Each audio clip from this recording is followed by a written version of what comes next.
Saudara-saudari dan anak-anak yang terkasih dalam Kristus, dari Novisiat SVD Keburuteng Manggarai Flores NTT, saya Pastor Freddy Jahadin SVD menyampaikan ucapan selamat jumpa lagi lewat siraman rohani.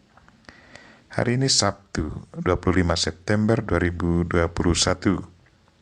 Injil hari ini diambil dari Lukas bab 9 ayat 43b sampai 45.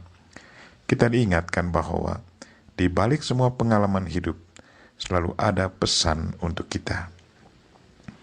Marilah kita berdoa memohon penerangan Roh Kudus. Dalam nama Bapa dan Putra dan Roh Kudus. Amin. Tuhan dan Allah kami, puji dan syukur kami haturkan kepadamu karena Engkau dengan caramu sendiri mengajar kami untuk menerima segala macam bentuk situasi dalam kehidupan kami selama di dunia ini, entah baik atau buruk. Tuhan, bukalah pikiran dan mata hati kami agar kami bisa melihat apa arti di balik situasi itu. Tuhan, utuslah Roh Kudus-Mu, terangilah pikiran dan hati kami agar sabda-Mu yang akan kami dengar dapat kami pahami dengan baik dan isi pesan-Mu dapat kami hayati dan amalkan dalam hidup harian kami. Doa ini kami sampaikan dengan perantaran Kristus Tuhan kami. Amin. Tuhan sertamu dan sertamu juga. Inilah Injil Yesus Kristus menurut Lukas bab 9 ayat 43b sampai 45. Dimuliakanlah Tuhan. Semua orang heran karena segala yang dilakukan Yesus. Lalu Yesus berkata kepada murid-muridnya, "Dengarlah dan camkanlah segala perkataanku ini. Anak manusia akan diserahkan ke dalam tangan manusia.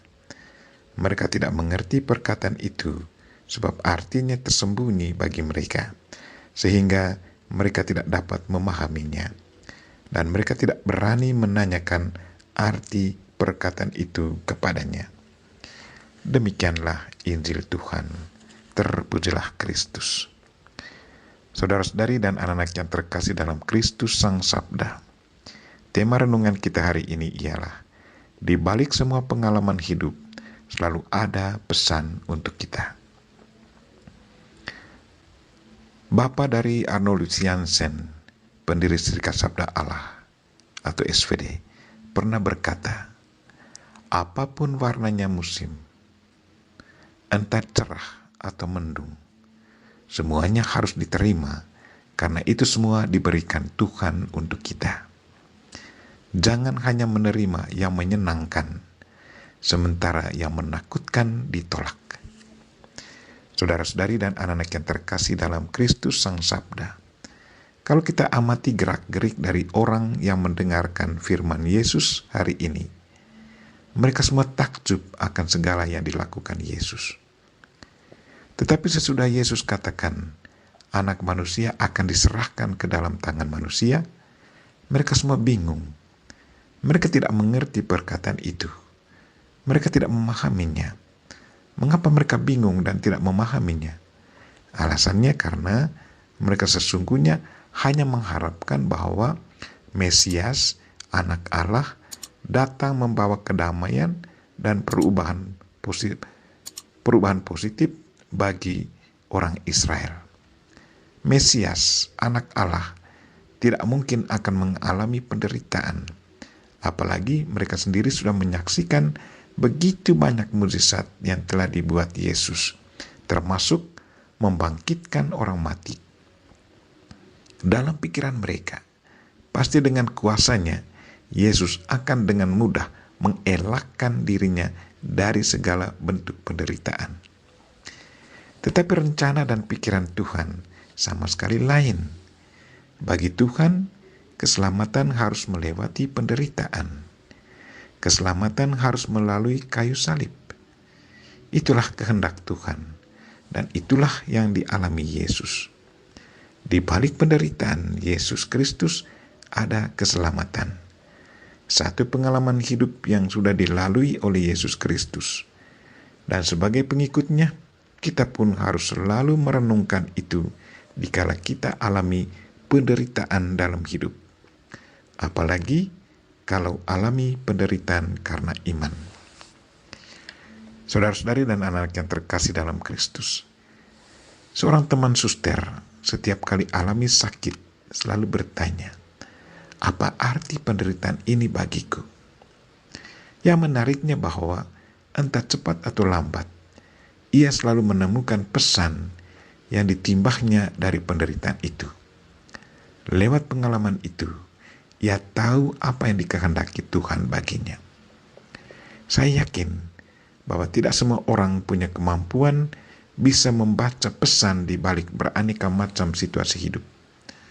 Bagi orang yang selalu terbuka kepada kehendak Tuhan, baginya akan ditunjukkan pesan di balik beraneka bentuk situasi hidup itu.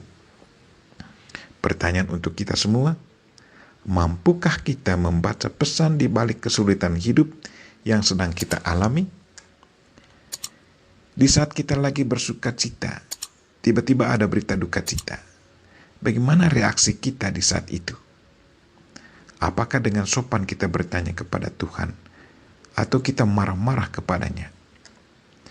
Marilah saudara-saudari dan anak-anak yang terkasih, Yesus Kristus sendiri lewat Injil hari ini sudah mengajarkan kita bahwa di balik sukacita ada duka cita. Lewat situasi duka cita, yaitu penderitaan dan mati di salib, keselamatan pun terjadi. Itulah kehendak Tuhan baginya.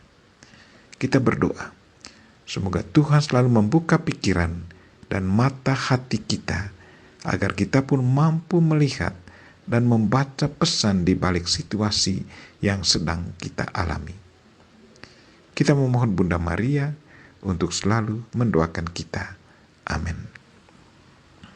Marilah kita mohon berkat Tuhan. Tuhan sertamu dan sertamu juga.